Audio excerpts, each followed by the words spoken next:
أعوذ بالله من الشيطان الرجيم. بسم الله الرحمن الرحيم.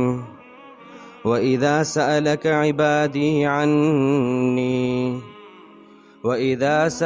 عبادي عني فإني قريب أجيب دعوة الداع إذا دعان فليستجيبوا لي وليؤمنوا بي لعلهم يرشدون. صدق اللہ العظیم.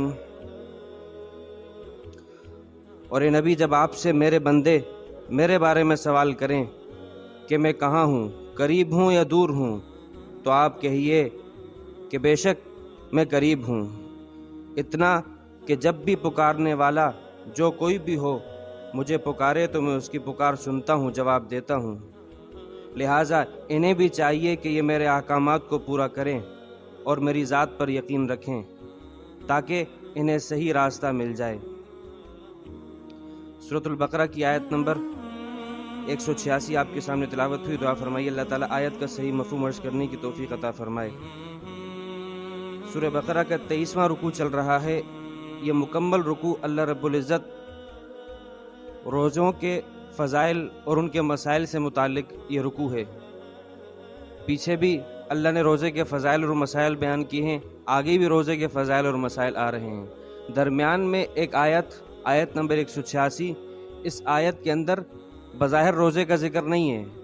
کیوں؟ کیونکہ اس آیت میں اللہ تعالیٰ دعا مانگنے اور اپنی ذات کا قرب و بعد بتا رہے ہیں کہ میں کہاں ہوں، میں تمہارے قریب ہوں دعا کے اعتبار سے. وجہ اس کی یہ ہے کہ روزے اور دعا میں ایک بہت بڑا گہرا ربط ہے. چنانچہ حدیث میں آتا ہے، اللہ کے رسول صلی اللہ تعالیٰ علیہ وآلہ وسلم نے فرمایا، ثلاثۃ لا ترد دعوتہم، 3 لوگ ایسے ہیں کہ ان کی دعائیں کبھی رد نہیں ہوتی. ان 3 لوگوں میں سے دعوت الصائم حتی یفطر، روزے دار کی دعا جب تک وہ افطار نہ کرے تب تک اس کی دعا اس کی دعا ایسی ہوتی کہ اللہ تعالیٰ اسے رد نہیں کرتے. دوسرا دعوت الوالد لولدہ، والدین اگر اپنی اولاد کے لیے دعا کریں تو وہ بھی اللہ رد نہیں فرماتے. تیسرا دعوت المسافر حتی یرجع، مسافر کی دعا، وہ آدمی جو کہ جائز کام کے لیے اپنے گھر سے نکلا ہے تو اس مسافر کی دعا بھی اللہ رد نہیں فرماتے. اور بعض روایات میں آتا ہے کہ الامام العادل، اگر ایسا امام، ایسا حاکم جو کہ عادل ہو، عادل حاکم کی دعا بھی اللہ رد نہیں فرماتے. تو بہت بڑی، کیونکہ وہ سب سے بڑی ذمہ داری اس کے ذمہ ہے، اور جب اس کے ذمہ سب سے بڑی ذمہ داری ہے اور بالخصوص جب کہ اس نے مانگ کے نہیں لی، اسے نہ چاہتے ہوئے ملی ہے، تو لہٰذا اب اس کی اللہ تعالیٰ امداد فرمائیں گے اور اس کی دعا کو بھی اللہ قبول فرمائیں گے. تو روزے دار کی دعا کی بڑی اہمیت ہے. اس کو یوں بھی کہا جا سکتا ہے کہ جب ایک انسان جس ذات کے لیے بھوکا پیاسا رہا تو ظاہر سی بات ہے ایک سوال پیدا ہوتا ہے، اس ذات سے قرب چاہتا ہے کہ پتہ چلے کہ وہ ذات کہاں ہے، تو اللہ تعالیٰ بتاتے ہیں کہ میں کہاں ہوں. جیسا کہ بعض روایت میں آتا ہے، ایک دیہاتی صحابی آپ صلی اللہ تعالیٰ علیہ وآلہ وسلم کے پاس آئے اور کہنے لگے، اقریب ربنا فنناجیہ ام بعید فننادیہ، یا رسول اللہ، کیا ہمارے رب ہم سے قریب ہیں؟ اگر قریب ہیں تو ہم ان سے سرگوشی کریں، آہستہ آہستہ بات کریں، یا بتائیے کہ دور ہیں تو فننادیہ، ہم انہیں زور زور سے پکاریں. اس صحابی رسول دیہاتی صحابی تھے، سوال کیا اور اللہ تعالیٰ نے آیت نمبر 186 سورہ بقرہ کی نازل فرمائی. اللہ فرماتے ہیں، اذا سألک عبادی واذا سألک عبادی، اے میرے نبی، جب آپ سے میرے بندے میرے بارے میں سوال کریں کہ میں کہاں ہوں، قریب ہوں یا دور ہوں، تو آپ انہیں جواب دے دیجئے کہ فإنی قریب، میں علم اور قدرت کے اعتبار سے تمہارے قریب ہوں. کتنا قریب ہوں؟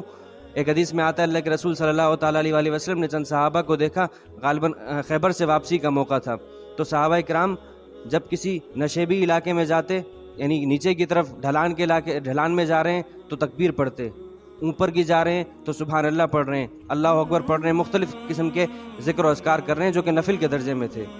تو آپ صلی اللہ تعالیٰ علیہ وسلم نے فرمایا، ابرغوا علی انفسکم، اپنی ذات کے اوپر نرمی کرو، تم جس ذات کو پکار کرو، انکم تم ایسی ذات کو پکار رہے ہو جو ذات نہ تو بحری ہے اور نہ ہی غائب ہے، بلکہ وہ تمہارے اتنا قریب ہے کہ اس وقت سفر کے دوران تمہارے سواریوں کی جو گردنیں ہیں، جانوروں کی گردنیں ہیں، اس سے بھی زیادہ وہ تم سے قریب ہیں۔ اللہ کے نبی نے صلی اللہ تعالیٰ علیہ وسلم مثال کے طور پر سمجھائی یہ بات۔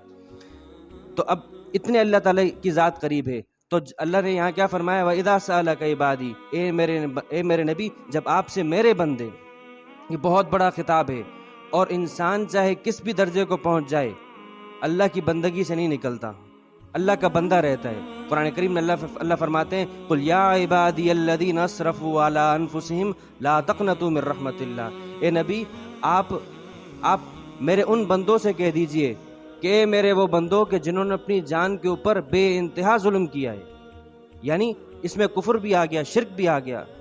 جن لوگوں نے اپنے جانوں کے اوپر ظلم کیا ہے ان سے کہہ دیجئے لا تقنطوا من رحمت اللہ، اللہ کی رحمت سے مایوس مت ہو۔ تو انسان کافر بھی بن جائے پھر بھی اللہ کی بندگی سے نہیں نکلتا۔ ہاں، وہ آنا نہیں چاہ رہا لیکن وہ اللہ کا بندہ ہے، بس اسی لیے اللہ فرماتے ہیں یا وَإِذَا سَأَلَكَ عِبَادِي، اور جب میرے بندے آپ سے سوال کریں میرے بارے میں فَإِنِّي قَرِيبٌ۔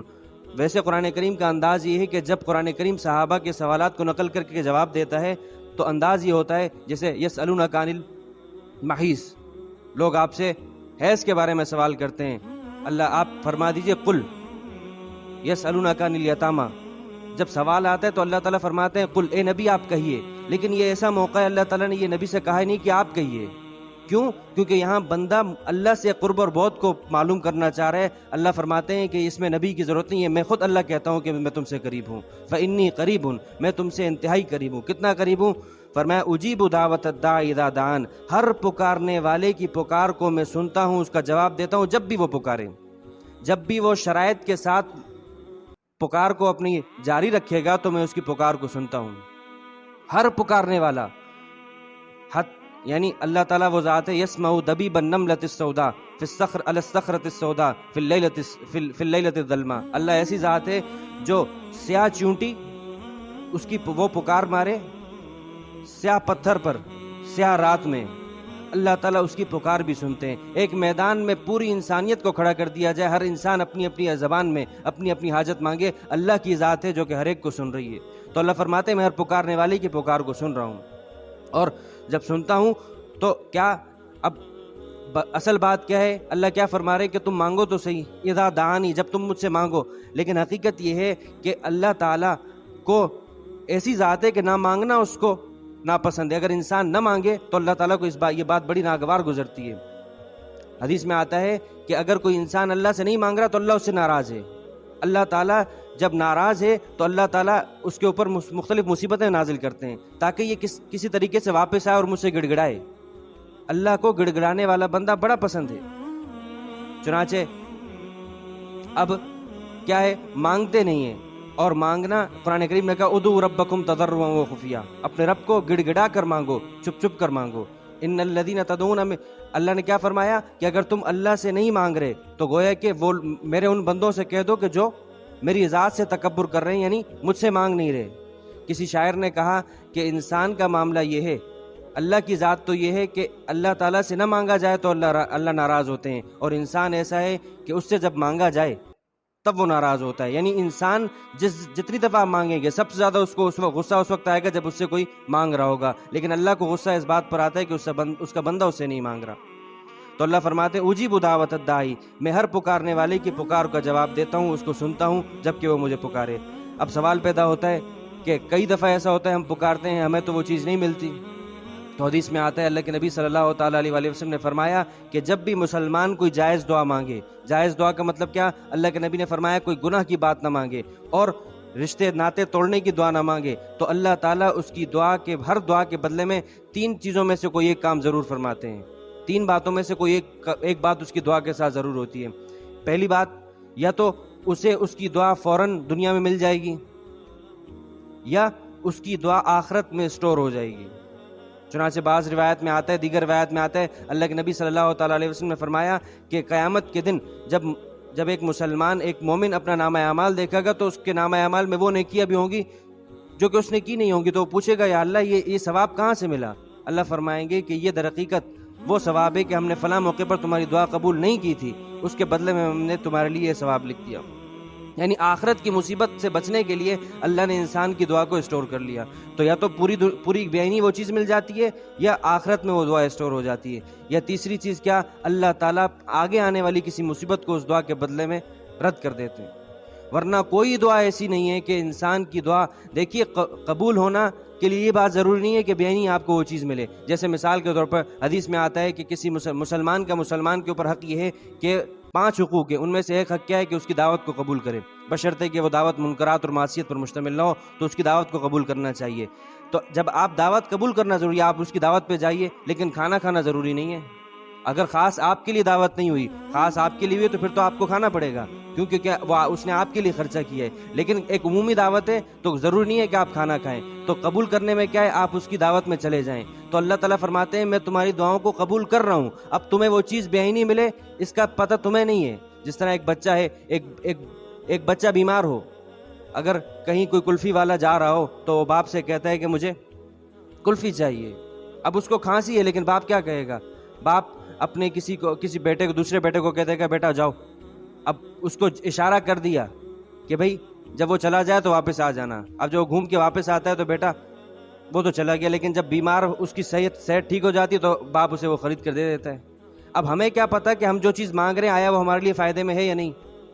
شیخ الاسلام حضرت مولانا مفتی محمد تقی عثمانی صاحب دامت برکاتہم العالیہ، ہم نے ان سے کئی دفعہ یہ قصہ سنا۔ فرماتے تھے کہ ایک دفعہ میں کسی کام سے دبئی گیا، دبئی سے مجھے امریکہ جانا تھا، تو دبئی سے کنیکٹنگ فلائٹ لینی تھی۔ اب دبئی میں میرا جو کام تھا وہ ہو گیا، اب کنیکٹنگ فلائٹ کے ذریعے سے میں نے امریکہ جانا ہے، 2 دن کا بعد وہ فلائٹ میں میری ٹکٹ بک ہے۔ اب کہہ رہے ہیں 2 دن میرے ضائع ہو رہے تھے، میں نے خوب دعائیں مانگی اللہ سے، یا اللہ مجھے جو ابھی تھوڑی دیر میں فلائٹ جا رہی ہے اس میں میری ٹکٹ کروا دیں۔ کہنے لگے میں نے خوب گڑ گڑا کے مانگی، اس طرح مانگی دعا جیسا کہ ایک بچہ مانگتا ہے ایک ماں سے، لیکن بالآخر وہ دعا پوری نہیں ہوئی، بظاہر پوری نہیں ہوئی۔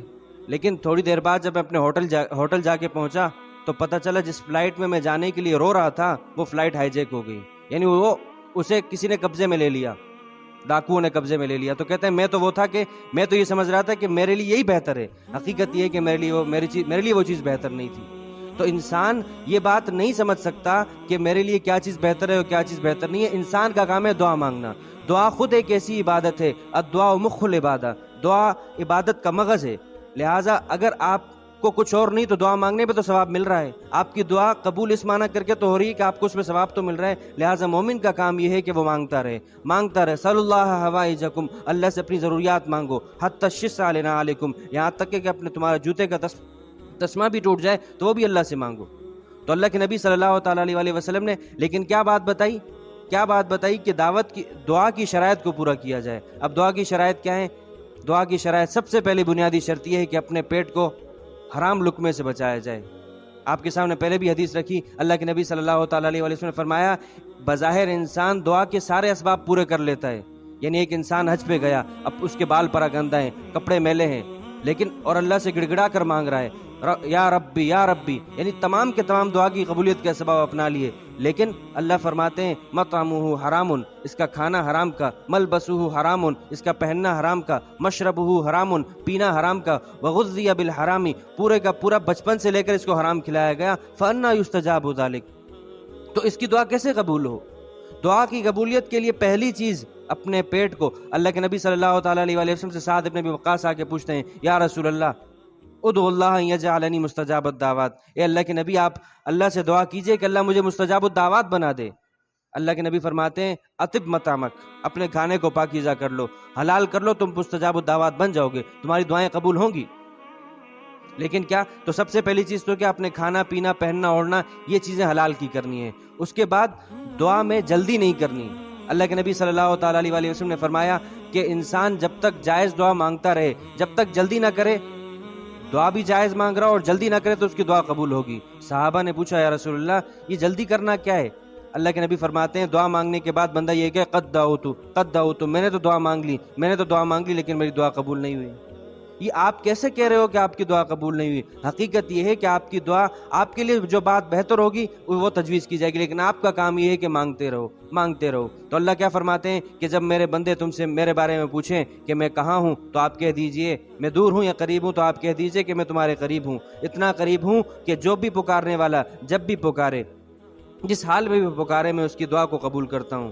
جب میں دعا کو قبول کرنے والا ہوں تو ظاہر سی بات ہے تالی ایک ہاتھ سے تو نہیں بجتی، میں تو ان کی دعاؤں کو قبول کر رہا ہوں، سن رہا ہوں، ان کو بھی تو کچھ کرنا چاہیے۔ وہ کیا؟ فَلْيَسْتَجِيبُوا لِي، انہیں بھی تو چاہیے کہ میرے تمام احکامات کو پورا کریں، میری بھی تو مانیں۔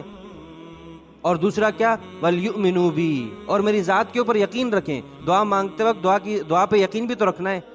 اللہ کے نبی صلی اللہ تعالیٰ علیہ وسلم نے فرمایا کہ ایک انسان دعا مانگ رہا ہوتا ہے، جلدی کر رہا ہوتا ہے، بالآخر ایک وقت آتا ہے کہ مایوس ہو کے دعا کو چھوڑ دیتا ہے، اس لیے کیونکہ وہ ایک غفلت والے دل سے دعا مانگ رہا ہوتا ہے۔ بظاہر زبان تو چل رہی ہے لیکن حقیقت یہ ہے کہ پوری طور پر متوجہ نہیں ہے۔ تو وَلْيُؤْمِنُوا بِي، پورے یقین کے ساتھ مانگو۔ جب یہ ساری باتیں ہوں گی لَعَلَّهُمْ يَرْشُدُونَ، تو نتیجہ کیا نکلے گا؟ تمہیں صحیح بات کی ہدایت مل جائے گی۔ تم جس کام میں صحیح چیز چاہ رہے ہو، تمہیں ان تمام چیزوں کے پر پورا اتر کے مجھ سے مانگو، مجھ سے یقین سے مانگو اور میرے احکامات کو پورا کرو، تمہیں تمہاری ہر معاملے میں ہدایت اور رشد مل جائے گی۔ اللہ تعالی ہمیں عمل کی توفیق عطا فرمائے۔ اور دعا ہر حال میں، دعا کی قبولیت میں کیا طریقہ ہے؟ دعا کی قبولیت کا طریقہ یہ ہے کہ انسان سب سے پہلے تو اللہ تعالیٰ کی تعریف بیان کرے۔ یعنی حدیث میں یہ بھی آتا ہے کہ انسان جلدی کیا کرتا ہے کہ فوراً سے آ کے اللہ سے اپنی حاجت مانگ لی، نہیں، بلکہ سب سے پہلے تو اللہ تعالیٰ کی تعریف کرنی چاہیے اپنی زبان میں، جس بھی کلمات کے ذریعے سے آپ اللہ کی تعریف کر سکتے ہیں، ورنہ کچھ اور نہیں تو الحمدللہ رب العالمین الرحمن الرحیم مالک یوم الدین، یہ اللہ کی بڑی ہی جامع ترین صفات ہے، یہ پڑھ کر اللہ سے دعا، پھر اس کے بعد درود شریف، پھر اپنی ضروریات مانگے، پھر دوبارہ درود شریف مانگیے۔ علماء نے حکمت کیا لکھی کہ درود اللہ کے نبی صلی اللہ تعالیٰ علیہ وآلہ وسلم کے اوپر رحمت مانگنے کی دعا ہے۔ کیا اللہ اس دعا کو رد فرمائیں گے؟ ممکن ہی نہیں ہے کہ ہم اللہ سے یہ دعا مانگیں کہ یا اللہ آپ اپنے نبی پر ایک اپنی رحمت کاملہ نازل فرمائیے اور اللہ اس دعا کو رد کر دیں۔ تو جب ہم نے آگے بھی یہ دعا مانگی، پیچھے بھی یہ دعا مانگی، تو اللہ تعالیٰ بڑے باحیا ہیں، اللہ تعالیٰ کریم ذات ہے۔ جب اس نے دائیں بائیں کی دعا مانگ لی کو قبول کر لیا تو آپ کی درمیان والی دعا کو بھی قبول کر لے گا جو کہ آپ کی حاجت ہوگی۔ چنانچہ حدیث میں آتا ہے کہ اللہ کے نبی صلی اللہ تعالیٰ علیہ وسلم فرماتے ہیں ان اللہ حیی، اللہ بڑے باحیا ہیں، کریم، بڑی کریم ذات ہے، یستحیی، اللہ کو اس بات سے حیا آتی ہے کہ اذا رفع الرجل یدیہ، جب بندہ اپنے ہاتھوں کو اللہ کی طرف اٹھا دے تو اللہ کو کس بات سے حیا آتی ہے؟ ان یردہما صفرین خائبتین، اللہ تعالیٰ ان دونوں ہاتھوں کو خالی لوٹا دے۔ اللہ کو اس بات سے حیا آتی ہے تو دعا کے اسباب اپنائے جائیں اور دعا میں جلدی نہ کی جائے، مستقل مانگی جائے، تو انشاءاللہ اللہ تعالیٰ اس کا ضرور اس کو پورا فرمائیں گے۔ ورنہ کچھ اور نہیں تو آئندہ کے لیے ذخیرہ، اور کچھ اور نہیں تو اس کے لیے کوئی مصیبت ٹلے گی، اور کچھ اور نہیں تو کم از کم دعا مانگنے پر نیکی تو ضرور ملے گی۔ اللہ تعالیٰ عمل کی توفیق عطا فرمائے۔ وآخر دعوانا الحمدللہ رب العالمین۔ اللہم لک الحمد کلہ ولک الشکر کلہ وإلیک یرجع الامر کلہ، اللہم لا احصی ثناء علیک انت کما اثنیت علی نفسک۔